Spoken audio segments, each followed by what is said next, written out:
अस्सलाम वालेकुम dear student, this is Mohammad शेब and welcome to my channel रोमिब्स एकेडमी। तो आज हम लोग अपनी बेसिक डेफिनेशंस का लास्ट टॉपिक फ्री रेडिकल्स को स्टडी करेंगे। एक छोटा सा टॉपिक है और पेपर पॉइंट ऑफ व्यू से I think MCQs point of view से इम्पॉर्टेंट है। एमसीक्यूज इसके आ सकते हैं या इसकी डेफिनेशन आ सकती है 1 नंबर की कि डिफाइन फ्री रेडिकल। तो आज की इस वीडियो में हम फ्री रेडिकल को स्टडी करेंगे कि ये क्या होता है, इसकी कुछ कैरेक्टरिस्टिक्स और इसकी फॉर्मेशन की ये किस तरीके से बनता है। तो स्टार्ट करते हैं free radical. Free radicals are the atoms और group of atoms having number of unpaired electrons in their valence shell. ठीक है, इस अनपेयर्ड की जगह कहीं कहीं लिखा हुआ होता है बुक्स के अंदर ऑड नंबर ऑफ इलेक्ट्रॉन। ठीक है, तो देखें इलेक्ट्रॉन्स जो होते हैं किसी भी एटम के शेल्स के अंदर अगर वो एक है, ठीक है, तो वो कहलाता है अनपेयर्ड। क्या कहलाता है? अनपेयर्ड। ठीक है, इलेक्ट्रॉन्स जो होते हैं एटम्स के अंदर वो हमेशा पेयर फॉर्म में होते हैं। किस फॉर्म में होते हैं? पेयर फॉर्म में। मतलब अगर मिसाल के तौर पे एक हीलियम का एटम अगर मैं लूं तो हीलियम का एटॉमिक नंबर होता है 2। तो इसका जो वैलेंस शेल होता है एक ही शेल होता है के जिसमें 2 इलेक्ट्रॉन्स होते हैं। तो वो ऐसे नहीं होते बल्कि पेयर्ड फॉर्म में होते हैं इस तरीके से। ठीक है, तो अगर कोई ऐसा एटम या ऐसा ग्रुप ऑफ एटम्स, जरूरी नहीं है सिर्फ एटम की बात हो, ग्रुप ऑफ एटम भी हो सकता है।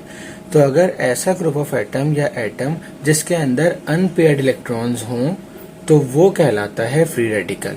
या हम फ्री रेडिकल भी कह सकते हैं और उसे रेडिकल भी कहा जा सकता है। सिर्फ रेडिकल भी कहा जा सकता है और फ्री रेडिकल भी कहा जा सकता है। ठीक है, अब यहाँ पर ऑड का वर्ड क्यों यूज करते हैं? क्योंकि देखिए पेयर जो भी होगा इलेक्ट्रॉन्स का वो इवन नंबर्स में होगा ना।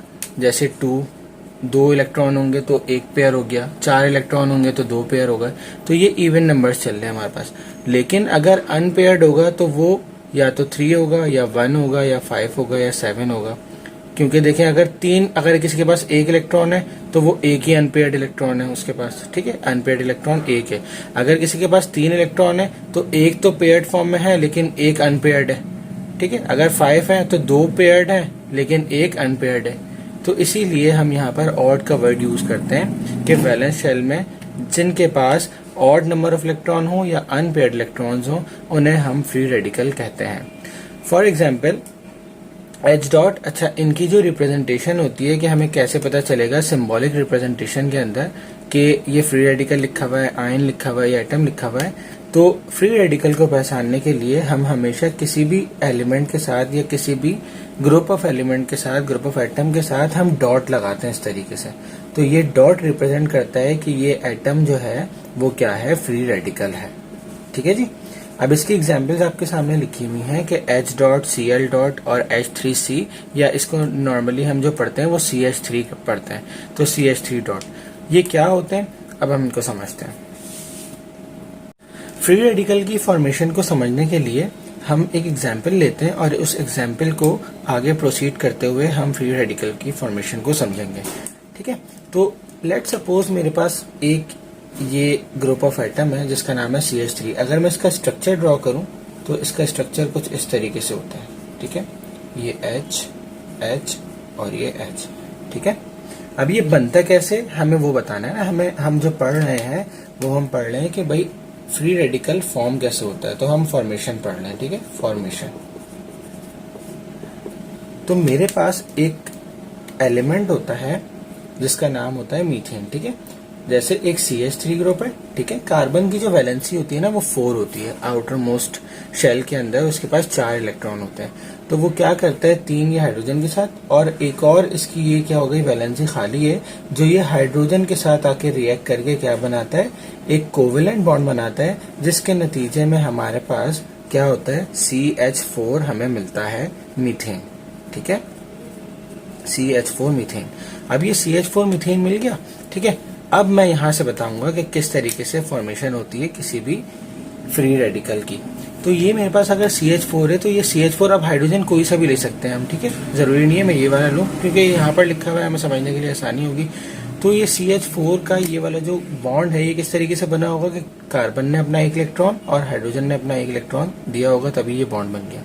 अब अगर इनके दरमियान अगर मैं इसको हीट दूं, ठीक है, या कोई और इसके ऊपर कैटालाइटिक एक्शन करूं तो ये बॉन्ड जो ब्रेक होगा, ये बॉन्ड जो ब्रेक होगा ये इक्वल अमाउंट में ब्रेक होगा। इक्वल अमाउंट का मतलब क्या है कि अगर इनके पास दो हैं तो ये इक्वल हो जाएगा, एक इलेक्ट्रॉन इसके पास आ जाएगा और एक इलेक्ट्रॉन इसके पास आ जाएगा हाइड्रोजन के पास। तो ये इस तरीके से कुछ शेप बनेगी कि ये CH3 हो जाएगा, CH3। ये एक इसके पास अनपेयर्ड इलेक्ट्रॉन आ गया, जबकि हाइड्रोजन के पास एक अनपेयर्ड इलेक्ट्रॉन आ गया। तो ये जो ब्रेकेज हुआ है, ये जो ब्रेकेज हुआ है ये होमोलाइटिक ब्रेकेज ऑफ बॉन्ड हुआ है। क्या हुआ है? Homolytic breakage of bond. Homolytic हम इसको क्यों कहते हैं? होमो और लाइटिक। होमो का मतलब होता है सेम, होमो का मतलब होता है सेम, और लाइटिक का मतलब होता है ब्रेकेज। ठीक है, टूटना मतलब सेम अमाउंट में, सेम अमाउंट में मतलब अगर कोई चीज, ये मार्कर है, अगर ये इतनी अमाउंट में मौजूद है तो मैं इसको इक्वली डिवाइड करूं तो आधा ये किसी के पास जाए, आधा किसी के पास जाए, तो ये इक्वल अमाउंट में इसकी ब्रेकेज कर रहा हूं ना मैं, तो इस किस्म की ब्रेकेज को हम कहते हैं होमोलाइटिक ब्रेकेज। ठीक है, तो ये बॉन्ड की ब्रेकेज हो रही है तो ये होमोलाइटिक ब्रेकेज ऑफ बॉन्ड। तो इसके नतीजे में हुआ क्या कि कार्बन के पास एक अनपेयर्ड इलेक्ट्रॉन बच गया। देखें ये तो पेयर्ड है ना, हाइड्रोजन के साथ बनाया हुआ, ये भी हाइड्रोजन के साथ, ये भी, ये सारे के सारे पेयर्ड इलेक्ट्रॉन है, लेकिन ये एक जो है वो अनपेयर्ड इलेक्ट्रॉन है। तो इसका मतलब ये जो कार्बन है यहाँ पर, अच्छा तो ये कार्बन क्या कहलाएगा? Carbon free radical. और चूंकि हम सिर्फ कार्बन नहीं कहेंगे क्योंकि ये पूरे इसके साथ बॉन्ड बनाया हुआ है हाइड्रोजन के साथ, और इस ग्रुप का जो नाम होता है वो होता है मिथाइल। तो ये कहलाएगा मिथाइल फ्री रेडिकल। ठीक है, ये एग्जाम्पल हो गई आपकी ग्रुप ऑफ एटम की, और यहाँ पर हमें एटम की एग्जाम्पल मिल जाएगी कि यहाँ पर सिर्फ हाइड्रोजन है तो ये कहलाएगा हाइड्रोजन, हाइड्रोजन फ्री रेडिकल। ठीक है, इस तरीके से हमें फ्री रेडिकल मिलते हैं। इसी तरीके से क्लोरीन भी है कि जब मेरे पास क्लोरीन के पास आउटर मोस्ट ऑर्बिट में 7 इलेक्ट्रॉन होते हैं तो ये 7 इलेक्ट्रॉन हो गए। अगर ये एक और क्लोरीन के साथ जिसके पास भी 7 इलेक्ट्रॉन होते हैं, हम इसको क्रॉस से रिप्रेजेंट करते हैं, तो ये इसके साथ बॉन्ड बनाया हुआ है। जब इसकी होमोलाइटिक ब्रेकेज होगी तो एक इलेक्ट्रॉन इसके पास, एक इलेक्ट्रॉन इसके पास चला जाएगा। तो जब इसके पास जाएगा तो ये भी अपना फ्री रेडिकल बनाएगा और ये भी अपना फ्री रेडिकल बनाएगा। ये किसके नतीजे में? ये डॉट वाले इलेक्ट्रॉन, और ये किसके नतीजे में? ये क्रॉस वाले इलेक्ट्रॉन के नतीजे में। तो ये दोनों क्या बने? Chlorine free radical, chlorine free radical. इस रेडिकल के अंदर, फ्री रेडिकल के अंदर और बहुत कुछ है पढ़ने के लिए, लेकिन अभी आपकी क्लास के अंदर, आपके लेवल में बस ये एनफ है। ठीक है, एक चीज और कि जो फ्री रेडिकल होते हैं, एमसीक्यूज में ये बात पूछी जा सकती है कि फ्री रेडिकल जो होते हैं वो इलेक्ट्रॉन डेफिशिएंट होते हैं या इलेक्ट्रॉन सफिशिएंट होते हैं, या इनकी जो केमिकल पावर होती है, रिएक्टिव पावर, वो ज्यादा होती है, कम होती है। तो जैसा कि हमें पता है कि भाई इसके अंदर अनपेयर्ड इलेक्ट्रॉन है, तो एक इलेक्ट्रॉन आएगा तभी तो ये पेयर्ड बना के पूरे हो जाएंगे, मतलब कंप्लीट हो जाएंगे, स्टेबल हो जाएंगे। तो इसका मतलब है कि जितने भी फ्री रेडिकल्स होते हैं, जितने भी फ्री रेडिकल्स होते हैं वो इलेक्ट्रॉन डेफिशिएंट होते हैं। ठीक है, इलेक्ट्रॉन डेफिशिएंट होते हैं, ये बात एमसीक्यूज में पूछी जा सकती है। ठीक है, इसके अलावा ये हाईली रिएक्टिव होते हैं, ये हाईली रिएक्टिव होते हैं। अब हाईली रिएक्टिव होते हैं तो इसका मतलब ये शॉर्ट लिव्ड होता है। क्या होते हैं? शॉर्ट लिव्ड, मतलब ये ज्यादा देर तक जो है वो प्रेजेंट नहीं रहते हैं। इनकी जो मौजूदा होने की या जिंदा रहने की जो टाइम पीरियड होता है वो बहुत ज्यादा कम होता है। ये फौरन से किसी भी दूसरे ग्रुप ऑफ एटम के साथ या एटम के साथ क्या कर लेते हैं?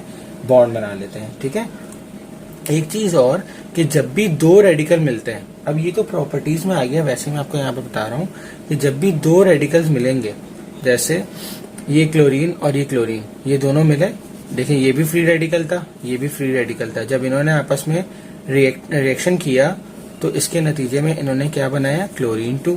तो इसका मतलब ये क्या है? ये एक न्यूट्रल एलिमेंट है, ये न्यूट्रल स्पीशीज है। ठीक है, तो इससे हमें क्या पता चला कि जब भी दो या दो से ज्यादा जब रेडिकल्स मिलते हैं तो वो न्यूट्रल स्पीशीज फॉर्म करते हैं। ठीक है, तो ये सारी की सारी बातें वो हैं जो एमसीक्यूज में आपसे पूछी जा सकती हैं किसी भी तरीके से घुमा फिरा के। तो आपने इन चीजों का ख्याल रखना है। इंशाल्लाह नेक्स्ट वीडियो के अंदर हम फ्री रेडिकल और आयन के डिफरेंसेस को स्टडी करेंगे, उसके बाद हम बैलेंसिंग इक्वेशन के ऊपर आएंगे। तब तक अपना बहुत सारा ख्याल रखिएगा। अल्लाह हाफ़िज़।